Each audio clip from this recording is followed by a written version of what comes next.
Olga वलमुडन sir. आपका बहुत-बहुत धन्यवाद सर, मेरे लिए इतने अच्छे शब्द बोलने के लिए। तो आज के सत्र में आप सबका बहुत-बहुत स्वागत है और सत्र की शुरुआत तो स्वामी जी के चरणों में नमन के साथ और अपने आप को बहुत सौभाग्यशाली मानती हूँ कि आज उनके ज्ञान को उनके ही शब्दों में साझा करने का मुझे मौका दिया जा रहा है। और मेरी पूरी कोशिश होगी कि मैं इसके साथ जस्टिस कर सकूँ क्योंकि पहली कोशिश है तो हिंदी और इंग्लिश का थोड़ा मिश्रण रहेगा।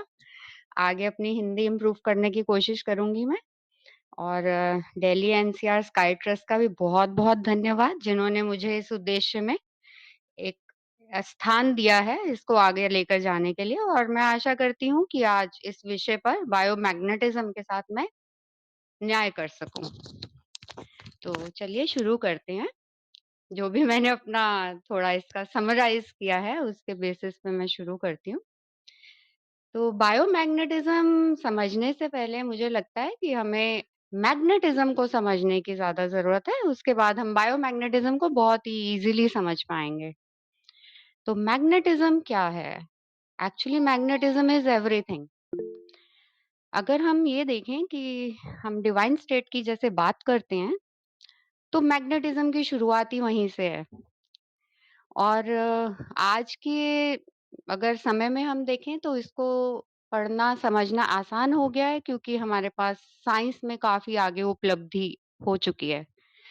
तो डिवाइन स्टेट की अगर हम सबसे पहले बात शुरू करते हैं मैग्नेटिज़्म से रिलेटेड तो हम ये बोलते हैं कि मैग्नेटिज़्म जो है it is one with the divine state और उससे अलग नहीं समझ सकते इसको हम। It exists seamlessly, magnetism, it exists seamlessly within the divine state and cannot be considered separate from it. इसका मतलब ये है कि डिवाइन स्टेट और मैग्नेटिज्म आपस में सिनोनिम्स हैं, एक ही बात है। और इसको हम एक डेफिनेशन ये भी दे सकते हैं that it is the result of combined function of Shivam and शक्ति। अब शिवम क्या है? This is the eternal space, the divine state itself. और शक्ति क्या है? जब वो ऊर्जा में अपना परिवर्तन कर लेती है, एब्सोल्यूट स्पेस, उसी को हम शक्ति बोलते हैं। तो magnetism is the result of combined function of Shivam and शक्ति, यानी eternal space and the energy, they together function in the form of magnetism. अब डिवाइन स्टेट को परसीव करना साधारणतः अवस्था में पॉसिबल नहीं है, पर ये पॉसिबल हो जाता है जब यही डिवाइन स्टेट मैग्नेटिज्म जो है इसका वो ट्रांसफॉर्म हो जाता है इनटू द पंच तन्मात्रास which are pressure, taste, smell, sight and sound. इसके ऊपर हम बाद में आएंगे। सबसे पहले हम ये देखते हैं कि जो डिवाइन स्टेट है उसमें क्या परिवर्तन होता है जिससे अल्टीमेटली जो पंच तन्मात्रास हैं वहां की अवस्था तक हम पहुंचते हैं। तो डिवाइन स्टेट में there are two forces, that is the self compressive force and the kinematic quivering. ये दोनों जो फोर्सेस हैं डिवाइन स्टेट के जो पार्ट हैं, जो उसकी क्वालिटीज हैं, ये आपस में दोनों फोर्सेस जो हैं उनकी वजह से डिवाइन स्टेट छोटे-छोटे कणों में विभाजित हो जाता है। उन कणों को हम बोलते हैं फॉर्मेटिव डस्ट पार्टिकल्स। ये जो छोटे-छोटे कण हैं, formative dust particles, because of dia the self-compressive force of the divine state itself, which is also called as the surrounding pressure force, formative dust particles को बहुत गति दे देता है, जिसकी वजह से ये बहुत तेजी से स्पिन करने लग जाती हैं और स्पिनिंग की वजह से ये एक पोलैरिटी गेन कर लेती हैं and each of the formative dust particle it becomes itself a tiny unit of magnetism. इस घूमने की वजह से, इस घूमने की अवस्था की वजह से ये छोटे-छोटे मैग्नेट्स के फॉर्म में कन्वर्ट हो जाता है। अब फॉर्मेटिव डस्ट पार्टिकल्स जो हैं, ये घूमते-घूमते जब नज़दीक आ जाती हैं, बिकॉज़ इनके घूमने की वजह से एक फ़ोर्स क्रिएट हो रहा है जिसको रिपल्सिव फ़ोर्स बोल रहे हैं। बट डिवाइन स्टेट का जो सेल्फ कंप्रेसिव फ़ोर्स है वो इनको पास लेकर आता है and they get converted into energy particles. और ये एनर्जी पार्टिकल्स को ही हम आकाश पार्टिकल्स भी बोलते हैं। और ये आकाश पार्टिकल्स जो हैं ये पहला तत्व है जो हमारे पंचभूत निर्माण में आगे सहयोग करता है। तो जो आकाश पार्टिकल हैं इनको हम ये भी बोल सकते हैं, they are the first basic element which are made up of the infinitesimal energy particles and they fill the whole universe. तो ये जो energy particles free energy particles हैं जो पूरे यूनिवर्स के अंदर जो फैले हुए हैं उसको हम महाआकाश के नाम से जानते हैं। बट क्योंकि फॉर्मेटिव डस्ट कॉन्स्टेंटली स्पिन कर रही है एनर्जी पार्टिकल्स के अंदर भी, वो एक रिपल्सिव फोर्स जनरेट करती है जिससे फॉर्मेटिव डस्ट बाहर की ओर एक्सपेल हो जाती है। और जब तक फॉर्मेटिव डस्ट एनर्जी पार्टिकल्स के अंदर रहती है हम इसको मैग्नेटिज्म बोलते हैं। और जब यही फॉर्मेटिव डस्ट एनर्जी पार्टिकल्स बाहर इजेक्ट करते हैं, बाहर की तरफ फेंकते हैं रिपल्सिव फोर्स की वजह से, तो हम इसको चुंबकीय लहरें यानी मैग्नेटिक वेव्स की फॉर्म में एक्सपीरियंस करते हैं। और ये जो मैग्नेटिक वेव्स हैं ये आकाश जो हमारा पहला तत्व है उसमें ये हमें प्रेशर की फॉर्म में, जिसको कि हम पहली तन्मात्रा, that is the pressure which is perceived as, जिसको कि हम महसूस करते हैं in the form of touch. इसी तरह से हम ये देखते हैं कि आकाश जो पहला हमारा तत्व है वो फर्दर फर्दर कन्वर्जन होता है। आकाश के बाद जो हमारा तत्व आता है वो है हवा। हवा के अंदर हम ये देखते हैं कि यही एनर्जी पार्टिकल्स जो हैं जो कॉन्टिन्यूसली फॉर्मेटिव डस्ट बाहर की ओर फेंक रहे थे, वो उनकी स्पीड कम होने की वजह से वो इकट्ठे पास आने लग जाते हैं और मीडियम जो है वो डेंस हो जाता है और हवा का निर्माण हो जाता है। और हवा के बाद नेक्स्ट जो है that is the heavy air, वो जिसको हम अग्नि बोलते हैं, जो कि एनर्जी पार्टिकल्स के और नजदीक आने की वजह से बनती है। और अग्नि के बाद हमारे पास है जल, जिसमें हमारी एनर्जी पार्टिकल्स और नजदीक आ जाते हैं, डेंसिटी बढ़ती जाती है और अल्टीमेटली आखिरी हमारा जो तत्व है जो भूमि पृथ्वी जिसको हम बोलते हैं। तो इस तरह से ये पंच तत्वों का निर्माण होता है और हर तत्व में जो हमारे एनर्जी पार्टिकल्स हैं they are constantly throwing the formative dust out. और वो फॉर्मेटिव डस्ट जो है वो पंच तन्मात्रास की फॉर्म में कन्वर्ट हो रही है। जैसे कि मैंने पहले भी कहा वो आकाश के तत्व में हमें प्रेशर की फॉर्म में फील होती है। उसके बाद प्रेशर जब हमारे वहां फील होता है उसके बाद जो नेक्स्ट कन्वर्जन है हमने बोला वो हवा है। हवा में वो हमें साउंड की फॉर्म में महसूस होती है। उसके बाद हैवी एयर दैट इज अग्नि, अग्नि में वो हमें हीट की फॉर्म में महसूस होती है। उसके बाद है हमारा जल, जल में हमें वो टेस्ट की फॉर्म में महसूस होती है। और फिर हमारा लास्ट जो तत्व है वो है भूमि, और भूमि में हमें वो स्मेल की फॉर्म में महसूस होती है। तो इस तरह से जो एनर्जी पार्टिकल्स हैं वो ही साथ जुड़ते हुए पांच तत्व बना रहे हैं। वही जो है फॉर्मेटिव डस्ट को बाहर फेंकते हुए उसको हमें मैग्नेटिस जो कन्वर्जन है in the form of the पंच तन मात्रास, वो मैग्नेटिज्म का ही कन्वर्जन हो रहा है in the form of magnetic waves, और वो हमें महसूस होता है इन द डिफरेंट तन मात्रास। तो इसीलिए हम बोलते हैं जो हमारे पांच जो महसूस करने की जो सेंसेस हैं जो कि है pressure, sound and fire and taste and smell. और इसके लिए हमें जो पांच हमारी सेंसेस हैं वो इस्तेमाल हम कर रहे हैं, जिसमें प्रेशर के लिए है स्किन, हवा के लिए हम अपने कानों का इस्तेमाल करते हैं सुनने के लिए, और जो हमारा अग्नि तत्व है उसके लिए हम उसको जो हीट है हीट को हम महसूस करते हैं।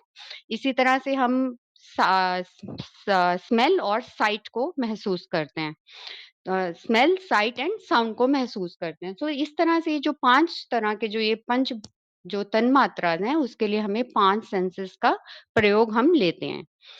अब यही जो हमारे जो हम जिसकी बात कर रहे हैं, ये जो एनर्जी पार्टिकल्स हैं, ये जब हम इनको कह रहे हैं वो आकाश के तत्व में है, तो हम उसको यूनिवर्सल मैग्नेटिज्म की बात कर रहे हैं।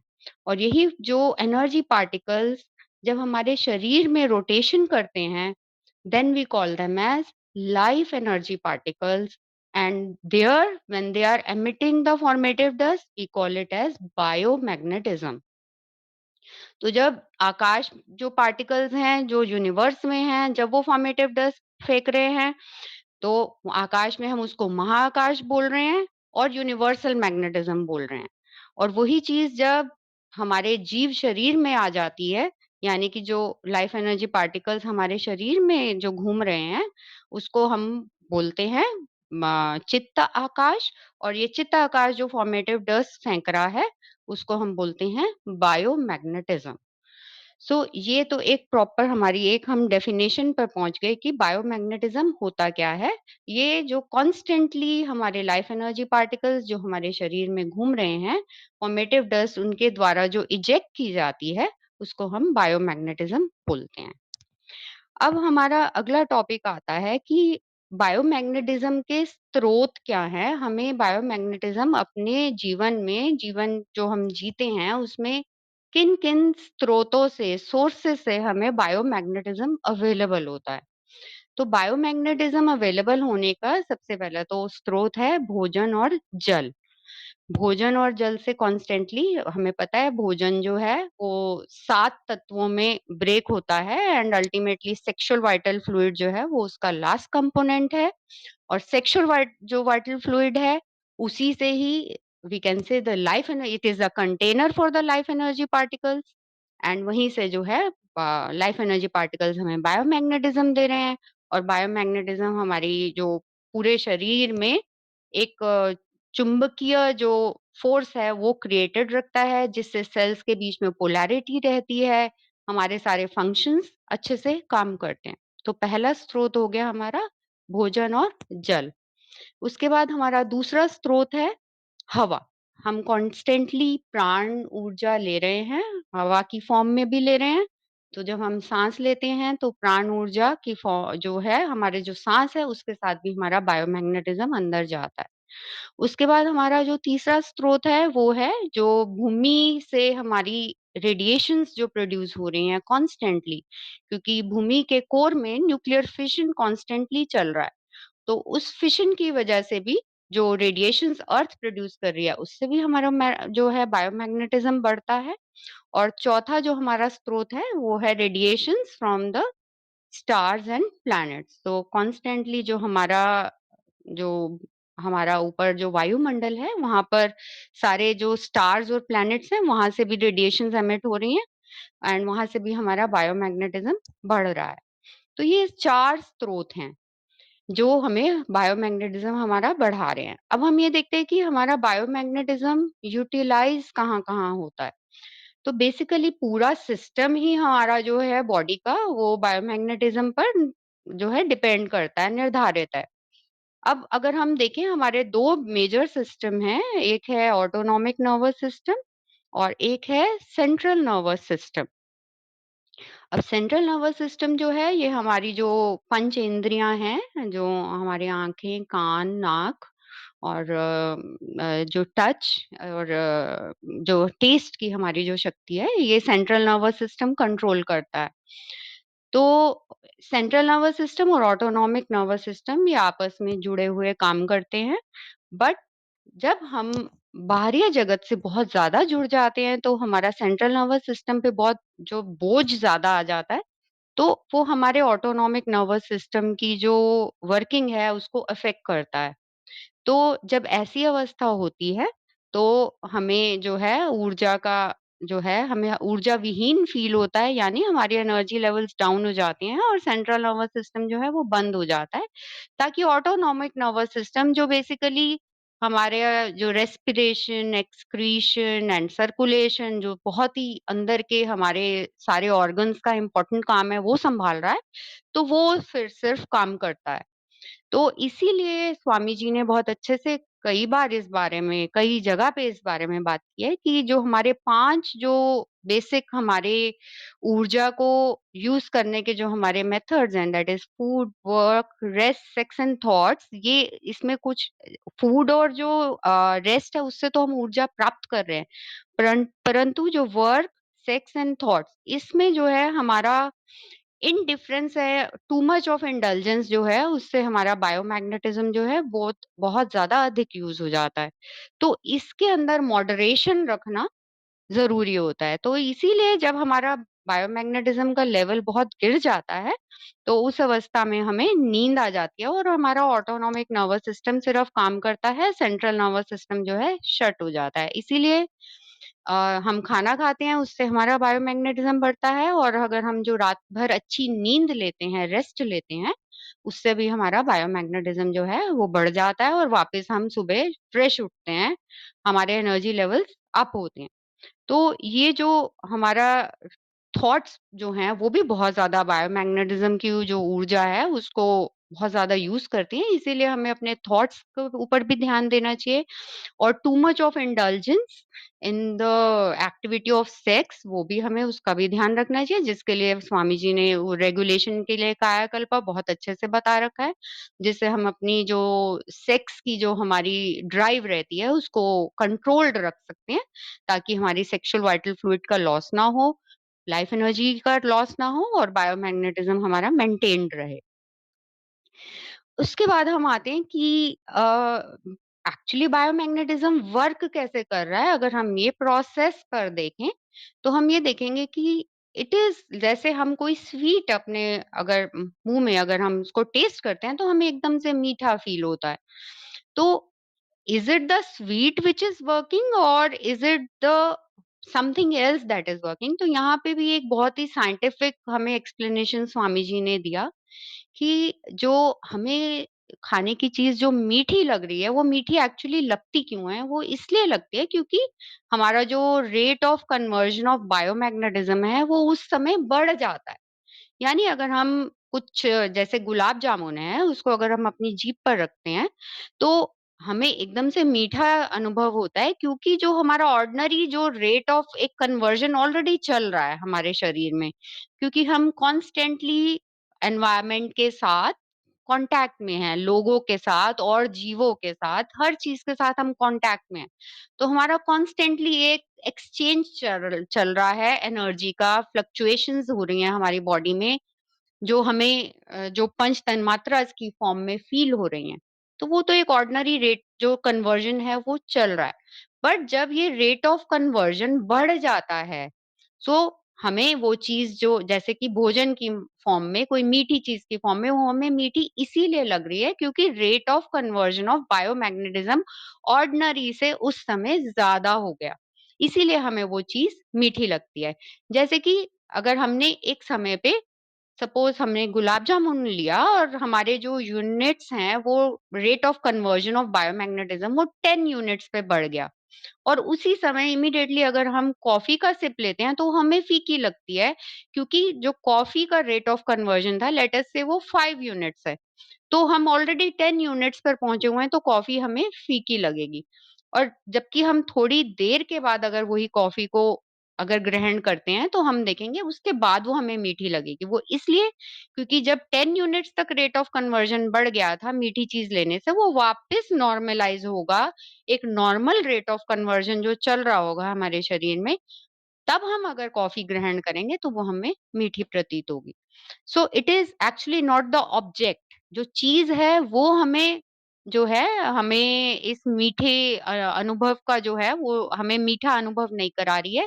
It is the increase in the rate of conversion of biomagnetism which is doing सो।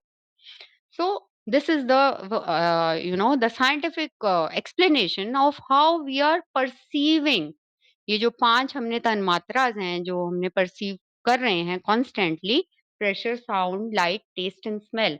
तो ये हमें परसीव ही इसीलिए हो रहे हैं बिकॉज़ रेट ऑफ कन्वर्जन हमारा बढ़ जाता है उस समय।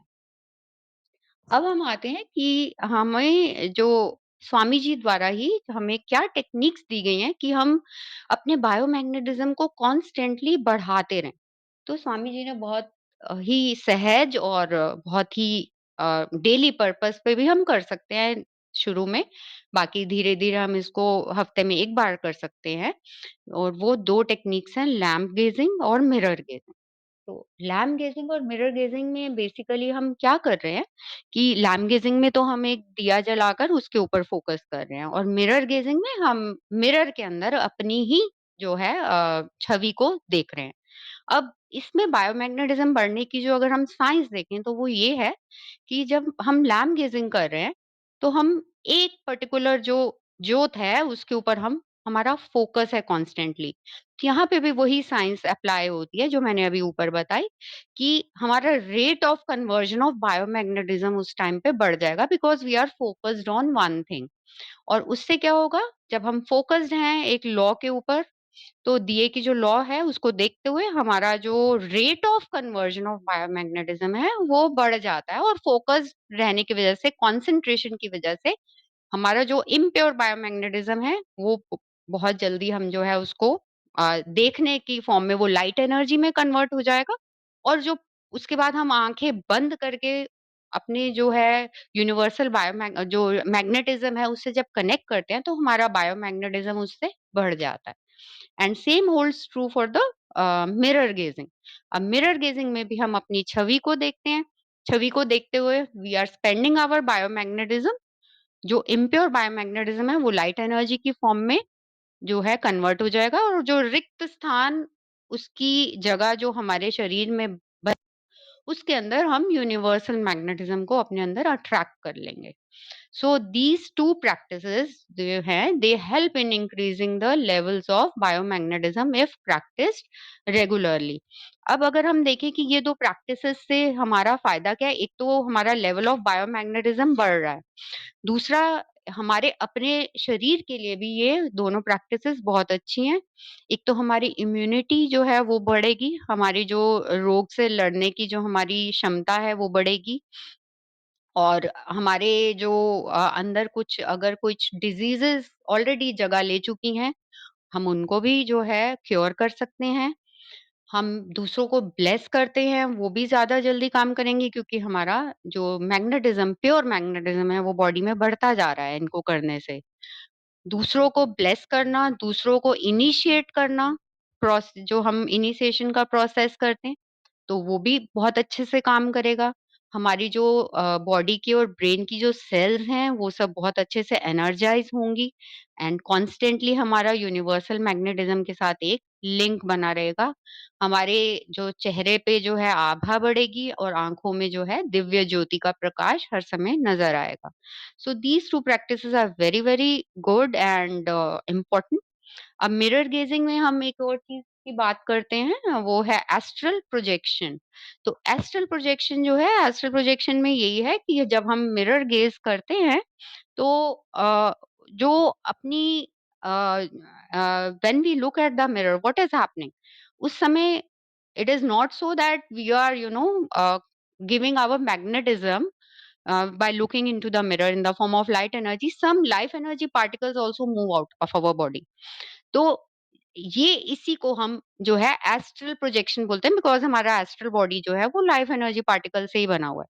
तो मैग्नेटिज्म जो है के साथ-साथ हम कुछ अपना लाइफ एनर्जी पार्टिकल्स भी जो है लूज़ करते हैं और जब हम मिरर गेजिंग कॉन्स्टेंटली प्रैक्टिस करते रहते हैं तो उससे हम देखते हैं कि ये जो इनिशियली एक नॉर्मल ह्यूमन बीइंग में अगर हम 5% हम जो रेट ऑफ एस्ट्रल प्रोजेक्शन बोलते हैं कि 5% हमारा लाइफ एनर्जी जो है वो जा रहा है धीरे धीरे जो है it can be increase to 10%, 20% and even 50% 51% with regular practice.